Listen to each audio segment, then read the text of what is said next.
Anna Schechter, and I'm senior producer and head of special projects in the investigative unit at NBC News.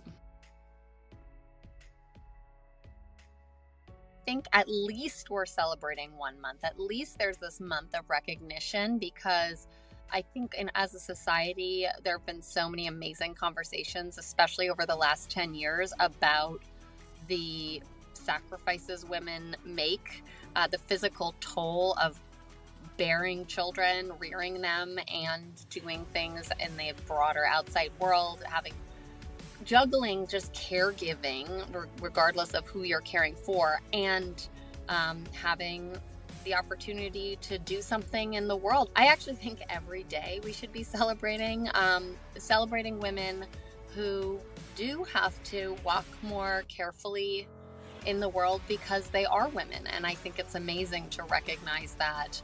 At least it's 1 month out of the year. I think should be every day. Things that women have to endure, sadly, as part of living in this world, and how resilient and strong so many are. They show up, they continue to move forward, continue to be caregivers in their lives. I see this all the time. In media, it can be so relentless, and we're such a 24/7 news consuming environment, media consuming environment. And so if you're working in that environment, you can never really be off. You can't really turn it off. And I think that faces all genders working in media, but particularly women, if you are trying to, develop a kind of inner life, personal life, family life, and caregiving, whoever that is for. And to find that balance can be near impossible. And I think being a woman in media, you can just be running on fumes because you can never really turn off in any avenue of your life. And that, to me, is the biggest challenge. The challenge of travel postpartum, and pretty recently postpartum, is a real thing, especially international travel. And I know some people do it and it seemingly doesn't affect them, but I actually think it does affect when your body is still healing and you get sent to a far-flung place and you want to take that opportunity. Like, you don't want to say no because you want the opportunity and you go for it. There is a toll on your body. And then as my kids are getting a little bit older, and there's so many more activities and there's so many more things that require and that I want to invest my time in, and it's a real hurdle where I will do that, but that maybe takes 2 hours away from reporting a story that really needs that time, and then I'll have to do it like in the middle of the night. And so that is also a challenge that I expect will even grow as my kids get older.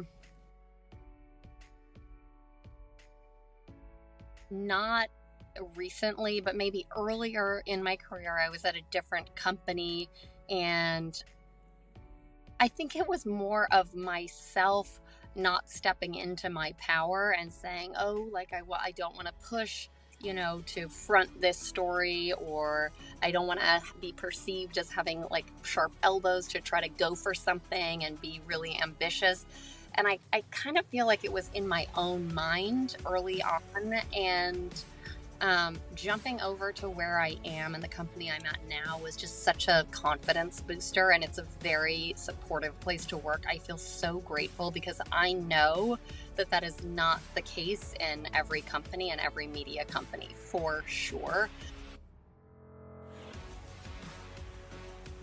I would say I love being a cheerleader for the amazing women that I work with right now. I'm on this incredible team where we're working on some phenomenal stories. We're deep into a series of stories, and it's an all-female team. I'm working with 2 incredible women, Cynthia McFadden and Gretchen Morganson, and just being able to be a part of a team with them and learn from them is just so fantastic. And just being a cheerleader in my sort of real interactions in the office, I think it's an amazing moment for women right now. And it's fun to be and exhilarating to be a part of this movement of women cheering each other on and celebrating each other.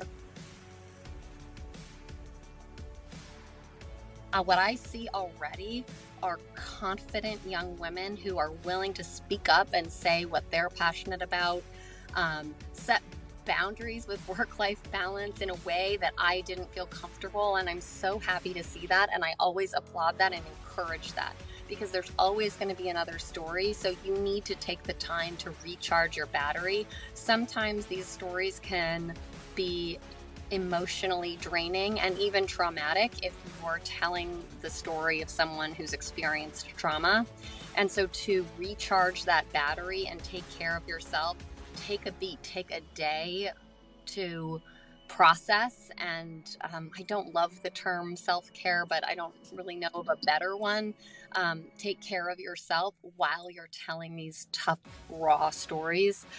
That would be kind of my advice for young women getting into journalism and broadcast journalism. And also, I would say just encouraging everyone to write, because we're moving towards digital, and the digital copy that goes with the visual medium is so important right now. And I think, any great, strong writers and storytellers who love writing, this is your moment, and just go for it and lean into that.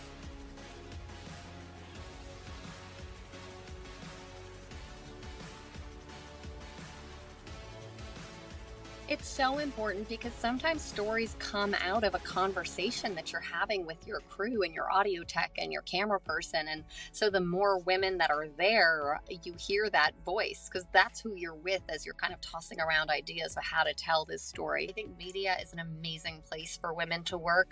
We consume media, and if we want to kind of speak to the consumers of our stories that we're telling. And so if the person making the story, crafting the story, involved in the story in some way is a woman, that I think actually helps that story resonate with our audience.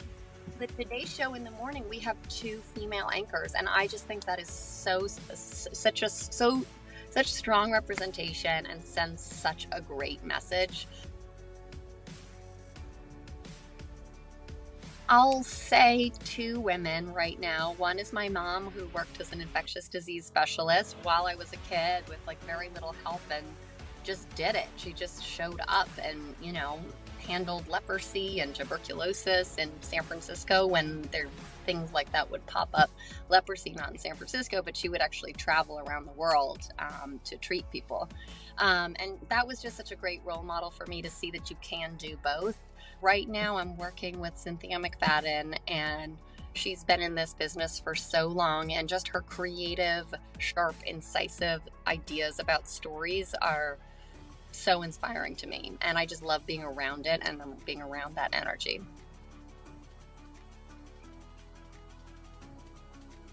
Well, I think for my daughter now in our society, she is going to need to make her way in the world and need to prepare herself for a career to support herself, because that's kind of where we're at. And that's fantastic. In a funny way, right now, I think we're celebrating girls so much in a really special way.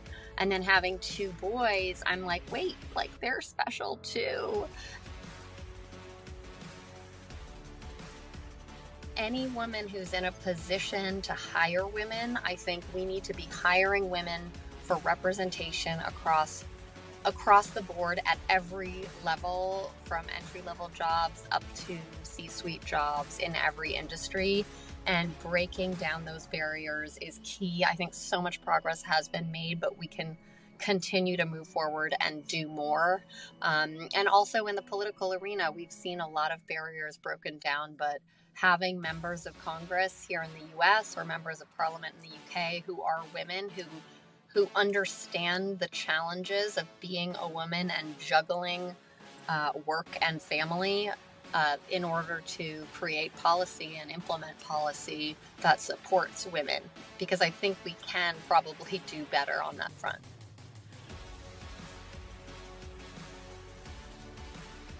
Lean into confidence, and don't think too much about whether or not people like you in the workplace. think about uh, going for gold and, not taking no for an answer and not letting a failure divert your course. If, one failure can lead to another, that can lead to another, that can lead to success, to moving towards your ultimate goal that you want. Don't be afraid of failure in getting to that goal and being really clear about that goal. I wish COVID hadn't happened because I think COVID was so hard on women who were working, who also had young children at home.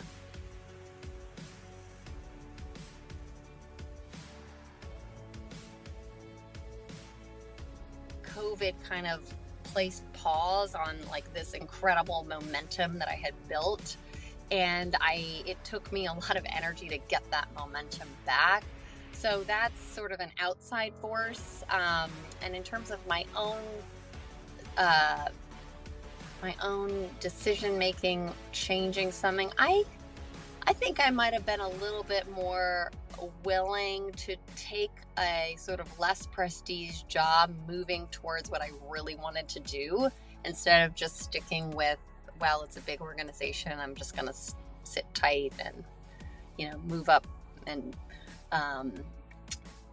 not give up a seat in a bigger organization because I'm afraid that a smaller organization might derail my career.